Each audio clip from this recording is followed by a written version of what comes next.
Ето ви чалмите. Служете ги и ще получите благословията на Аллаха. Ага. Каквото имаше да казвам, ние вече ти го казахме. Нито един от тая долина няма да даде вярата си. Моята история започва от родният град на Станислав Доспевски. Поставих си за задача да намеря сведения за човек, живял близо столетие преди мен, но записал името си в историята на България с една високо морална постъпка. Като всеки човек, който се интересува от личности и събития, посетих библиотеката.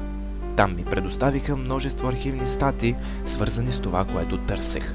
Започнах да си задавам множество въпроси, чието отговор не намирах. Това ме накара и да тръгна повече за снежените улици на Пазарджик и да попитам хората, знаят ли кой е Ованес Саваджиян.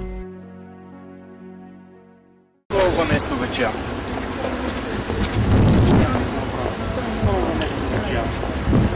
Не. Извинете, знаете ли кой е Ованес Саваджиян? Ованес Саваджиян, знаете ли кой е? Той спасил града от пожар. Каква е неговата постъпка? Патриотична. Знаете ли, че се навършват повече от 100 години от неговото рождение? Точно това не знам. Знаете ли кой е Ованес Саваджиян? Улицата ли? И човекът Ованес Саваджиян. Човекът е спасил града. Каква е неговата постъпка според вас? Много честно е дела. Знаете ли, че се навършват повече от 100 години от неговото рождение? Да.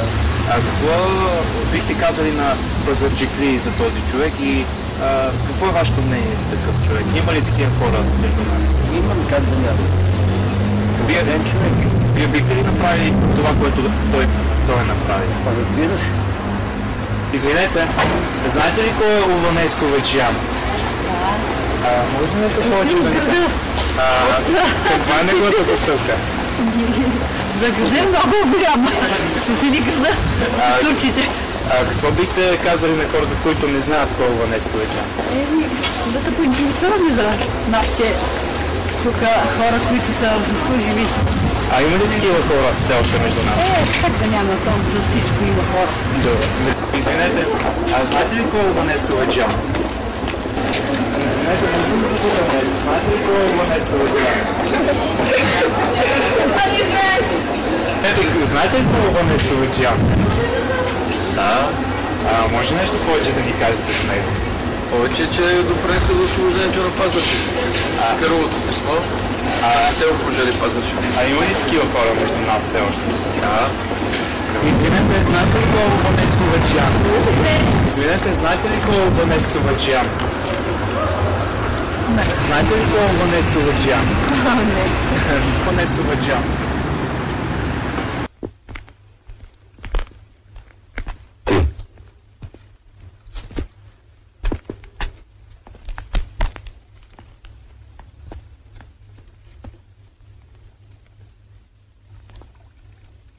Не мога, ага. Не можеш? Не мога. А ако другите вземат? Тогава ще видя, ага. Аз да съм последен. Не все едно, Георг, дали ще си първи или последен. Не, ага. Ако съм последен, няма да има кой да ме прокълне.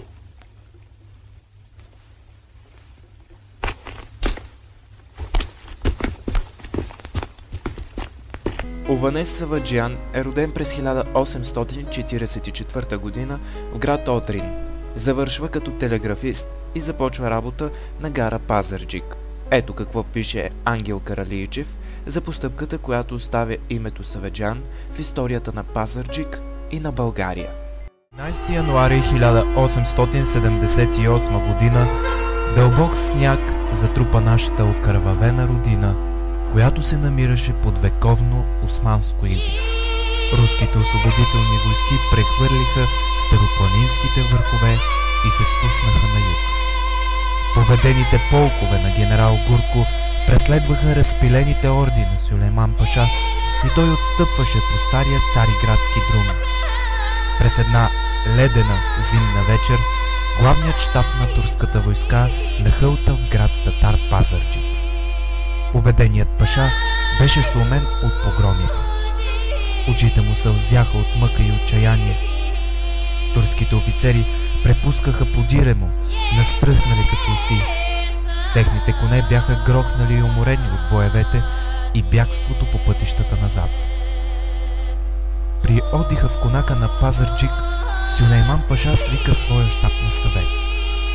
Очите на всички бяха отправени към Одрин и Цариград, където виждаха едничък открит път да избягат и да си отърват кожата. Сюлейман паша слушаше и клюмаше. Късно след полунощ, по тъмните улици на Пазарджик седнал във файтон, загърнат в затоплен кожух към телеграфната станция, потегли самият главнокомандващ турската войска. Той искаше лично да предаде на телеграфиста депешата до високата порта. Сюлейман паша слезе от файтона, мудно прекрачи прага на станцията, където пред апарата седеше само един човек – началникът на телеграфната станция Суваджиян, и трескаво чукаше.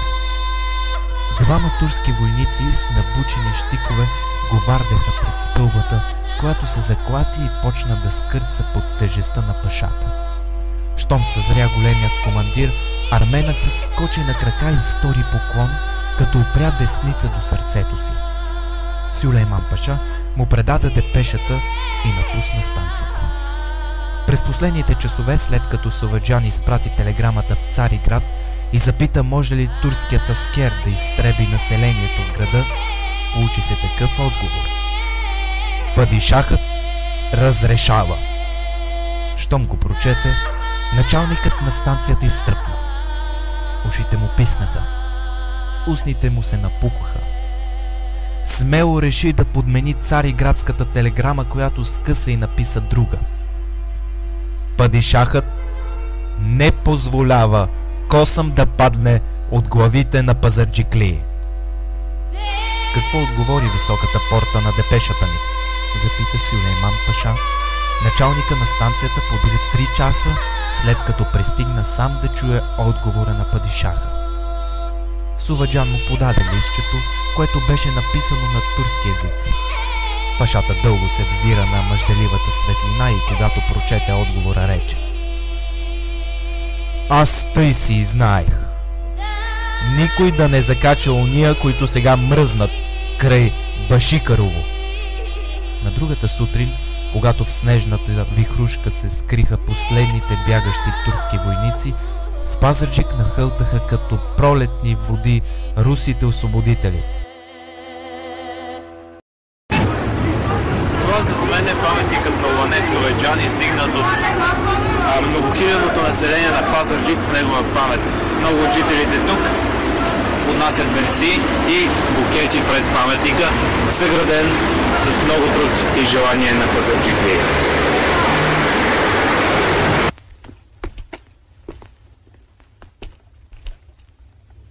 А ти ще приемеш ли правата вяра? Не, ага.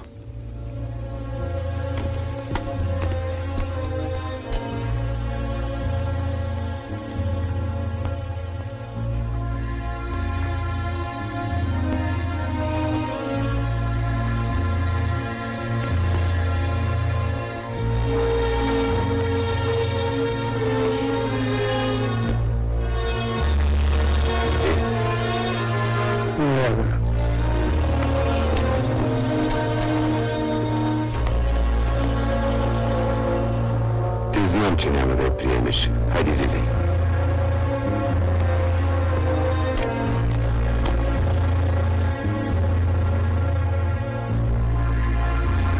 Ти.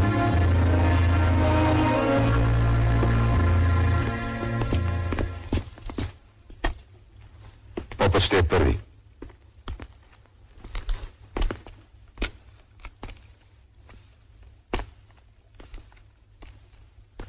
Попът ще е първи. Тие ще умрат след него. Всеки ден ще убивам по един от тях, докато всички ми склоните. В петък ще почивам.